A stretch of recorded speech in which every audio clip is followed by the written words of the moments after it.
नमस्कार, मैं रजनीकांत। आप सभी का चुनावी चौपाल में बहुत बहुत स्वागत है। कल हमने पूरे एनालिसिस के साथ बताया था क्या है सी सर्वे की रिपोर्ट, पूरे देश भर में क्या माहौल चल रहा है। तो आज हम बात करने जा रहे हैं बिहार की 4 सीटों पर कल जो वोट परसेंटेज हुआ और उसमें जो इतनी बड़ी गिरावट हुई 10% की जो गिरावट है उस पर क्या चिंता का विषय हो सकता है, क्या जानकार समझ पा रहे हैं आखिर ऐसा क्यों हुआ।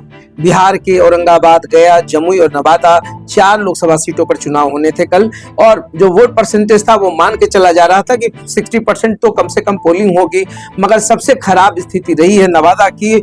नवादा में अगर हम बात करें 2024 की तो इस बार जो है 41.50% जो प्रतिशत था वोट बैंक का, वोटिंग का वो रहा। अगर 19 की बात करें तो 51.7% और 2014 में 52.18% था, जब वहीं 2009 में 41.6% वोट ही पड़े थे।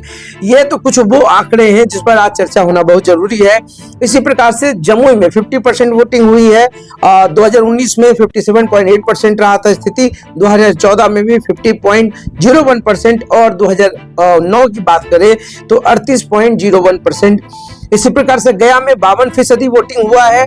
अगर 2019 की बात करें तो 58.1%, 2014 में 53.93% और 2009 में 42.4%। जो औरंगाबाद की रेशियो की बात करें तो यहाँ भी 50% ही वोट हुआ है। 2019 में जो है 55%, 2014 में 51% हुआ था और 2019 की बात करें तो 43.5%। तो क्या इसके मायने हैं, क्या कुछ समझा जा सकता है? इसके दो मायने, अगर वोट प्रतिशत कम है तो क्या वही कैंडिडेट रह जाएंगे, कोई परिवर्तन का ब्यार नहीं दिख रहा। अगर वोट परसेंटेज ज्यादा हो तो माना जाता है कि कोई बड़ा परिवर्तन हो सकता है, मगर ऐसा कुछ दिखा नहीं है। मगर कांटे की टक्कर है। नवादा पे बात करें तो संशय की स्थिति थी, मगर जो इंटरनल रिपोर्ट्स आ रहे हैं नवादा पे जो है एनडीए के जो विवेक ठाकुर हैं वो जीत सकते हैं। अब बात होगी एग्जिट पोल तो तब होता है जब कोई बाहर निकलता है और किसी बूथ से या पूरे इलाके के वोट प्रतिशत से या वोटर्स के मिजाज को भांपकर आप कोई ओपिनियन गढ़ते हैं या बनाते हैं और समझ पाते हैं कि क्या कुछ हो रहा है राजनीति में। वहीं औरंगाबाद की हम बात करें तो औरंगाबाद पे थोड़ा सा टसल है, सीटें फंसती हुई नजर आ रही हैं। क्या कुछ हो सकता है औरंगाबाद में, संशय की स्थिति है। जमुई की बात करें तो वहां भी कांटे की टक्कर है। अगर गया की बात करें तो यहाँ पर भी सरबजीत काफी और मांझी के बीच में काफी कड़ा मुकाबला है, तो कुछ भी कहना काफी मुश्किल है। और वही जो सी वोटर सर्वे जिसने पूरे तनाव को बढ़ाकर रख दिया है, तो इसमें सबसे ज्यादा अगर किसी को फायदा है तो वो तेजस्वी यादव है। तेजस्वी की तो बल्ले बल्ले है, आप इसको मान के चले, क्योंकि 39 सीटों पर 2019 में एनडीए का कब्जा रहा है। और ऐसे में अगर 7-8 सीटें इंडिया गठबंधन को आ जाए तो इसमें तेजस्वी का जो एफर्ट्स है, या मैं ये समझ पा रहा हूँ कि युवाओं के अंदर जो है क्रेज इनका बड़ा है। भले ही सीटें कम आ रही होंगी, मगर जो वोट परसेंटेज है, तमाम चीजें हैं, ऐसे में अगर 7-8 सीट आ जाए तो इंडिया गठबंधन के लिए इससे बड़ा अचीवमेंट कुछ नहीं हो सकता है। गढ़ से उतनी सीटों को खींच पाना। और किसका नुकसान हो रहा है अगर आप देखिए बिहार में जो सी सर्वे है, बिहार को अगर हम उसको केंद्रित करके देखते हैं तो इसमें सबसे ज्यादा नुकसान जो है बीजेपी और जदयू को ही होता हुआ दिख रहा है। बाकी 4 सीटों पर लोजपा रामविलास के प्रत्याशी जीतते नजर आ रहे हैं, एक पे नुकसान हो सकता है। तमाम चीजें हैं। हम पार्टी तो दम तो भरी जा रही है कि हम पार्टी भी जीत सकती है, मगर भविष्य क्या होगा। जीतन राम मांझी खुद चुनाव लड़ रहे हैं, गया में बहुत टसल है, तमाम चीजें हैं, कुछ कहना मुश्किल है। नवादा पे जो संशय की स्थिति थी, कल के चुनाव के बाद, वोटिंग के बाद स्पष्ट होने लगा है कि नवादा से विवेक ठाकुर की स्थिति जो काफी मजबूत हो गई है। तो ये कुछ चल रहा है 4 सीटों की। अगर हम ओवरऑल बात कर रहे हैं तो आने वाले चुनाव में क्या कुछ होगा, वोट परसेंटेज आखिर कम क्यों? लू का असर, क्या मोदी लहर पर भारी पड़ गया? लू का लहर, क्या कुछ हुआ? क्या मोदी मैजिक काम किया, नहीं किया? नीतीश कुमार की संजीवनी काम की, नहीं की? उस पर बहुत सारी चीजें, उस पर बहुत सारा मंथन भी करना होगा, क्योंकि आपको भी पता है कि बिहार में जो भी प्रत्याशी लड़ रहे हैं, दो कारण है। एक तो कल शादी और तमाम चीजों का, एक विवाह का एक बहुत बड़ा दिन था, उसमें भी वोट प्रतिशत कम होने की बात कही जा रही है। मैं अपनी तरफ से कुछ नहीं कह रहा हूँ, ऐसी संभावनाएं व्यक्त की जा रही है। दूसरा, लू का असर, गर्मी अधिक था, अत्यधिक था, इस कारण से भी वोटर्स टर्न अप नहीं हुए। तीसरा जो सबसे बड़ा कारण देखने को मिला है, उम्मीदवारों का जो चयन हुआ है उसको लेकर के जो वोटर्स है उसमें उत्साह नहीं दिखा है। लाख तेजस्वी नीतीश कुमार या नरेंद्र मोदी प्रधानमंत्री खुद कह रहे होंगे कि चेहरा मैं हूं, बावजूद इसके वोटर्स में बहुत ज्यादा उत्साह नहीं दिखा, क्योंकि कहीं ना कहीं जो हेलीकॉप्टर कैंडिडेट थे या जो दूसरी पार्टी से बदल के आए थे उनको डायरेक्ट टिकट दिया गया, वहां पर भी लोगों की जो नाराजगी है वो भी दिखी है, जो क्षुब्ध हुए वो भी देखने को मिल रहा है। तो तमाम चीजों का समीकरण इन तमाम चीजों पर असर डाल सकता है। और यही जो आप देख रहे हैं, जो हमने पिछले बार की बात की थी, औरंगाबाद में सुशील सिंह है, सामने में अभय सिंह कुशवाहा है। और मैं इनकी शैक्षणिक योग्यता की बात करूं तो सुशील सिंह पोस्ट ग्रेजुएट है और ब्राह्मी पास है, अभय सिंह कुशवाहा। इसी तरीके से पूर्व सीएम का मुकाबला पूर्व मंत्री से है, कुमार सर्वजीत मंत्री रह चुके हैं, बीटेक के छात्र रहे हैं, बीटेक की पढ़ाई उन्होंने की है। जीतन राम मांझी 78 साल उम्र है, ग्रेजुएट हैं। इसी प्रकार से चिराग पासवान के जो बहनोई हैं, जमुई से लड़ रहे हैं, अरुण भारती ग्रेजुएट है, अर्चना रविदास पोस्ट ग्रेजुएट है। तो यहाँ पर भी जो फर्क है दोनों में दिख ही रहा है कि यहाँ पे पढ़े लिखे कैंडिडेट्स का चयन किया गया दोनों तरफ से।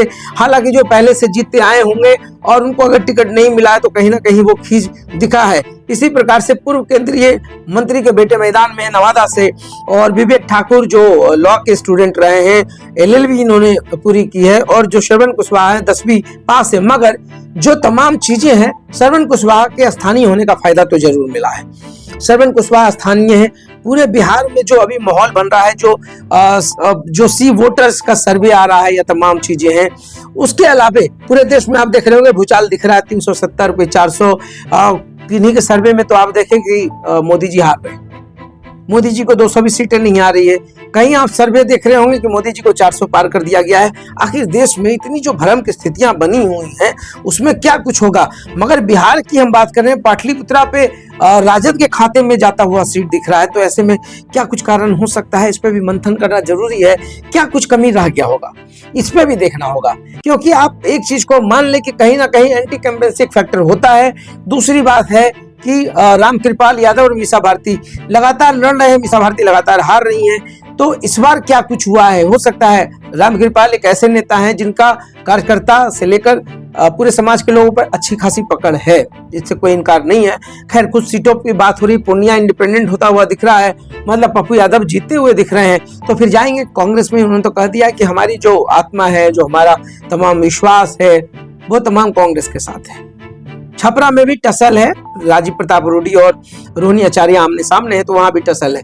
राजद और पूरे इंडिया गठबंधन की बात करें तो जो 7-8 सीटें जीतेंगी, मैं समझता हूं कि तेजस्वी कहीं ना कहीं इसमें फायदे में है। और जनाधार को लेकर के हो सकता है ग्राउंड लेवल पर इनका जो अपना एफर्ट्स होना चाहिए वो नहीं दिख पा रहा है। कनेक्टिविटी नहीं, लालू प्रसाद की बातें नहीं की जा सकती है। तेजस्वी को बहुत कुछ सीखना होगा अपने पिता लालू प्रसाद यादव से, वो जनता से कनेक्टेड रहे हैं और यही कारण रहा है कि हर चुनाव में उनको फायदा मिला है।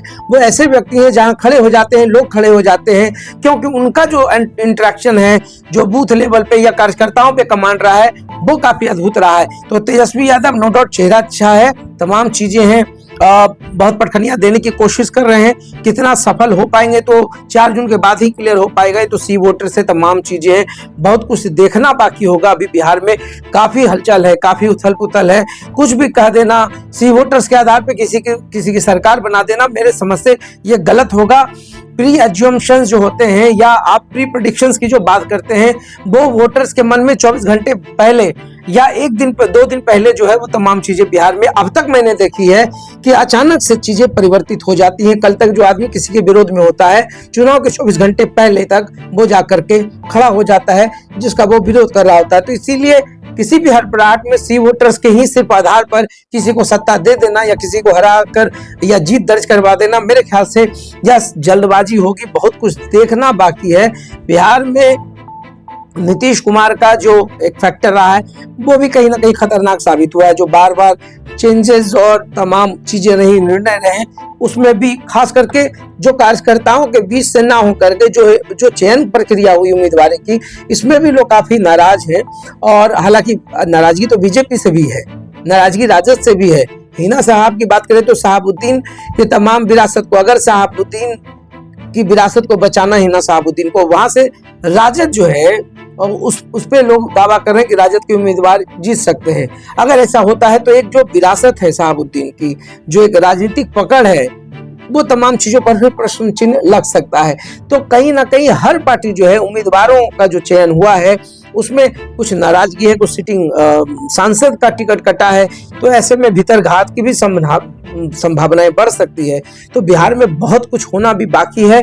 4 जून तक तो आप स्पष्ट मान के चलिए कि बिहार में जो बदलाव की बयार की बात की जा रही है उसमें नो डाउट अगर कम भी सीटें आती हैं, अगर तेजस्वी यादव 7 से 8 सीटें भी ला पाते हैं और तेजस्वी के बाद अगर एनडीए बड़ी सीटें भी ले आती है, 33 भी ले आती है, तो भी बिहार में वो एनडीए की जीत ना मान करके आपको तेजस्वी की जीत माननी होगी, इंडिया गठबंधन की जीत मांगनी होगी।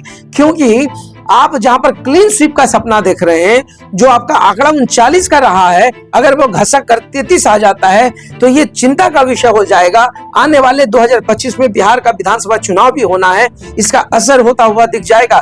तमाम चीजें हैं, देखते रहिए सार्थ। बहुत बहुत धन्यवाद।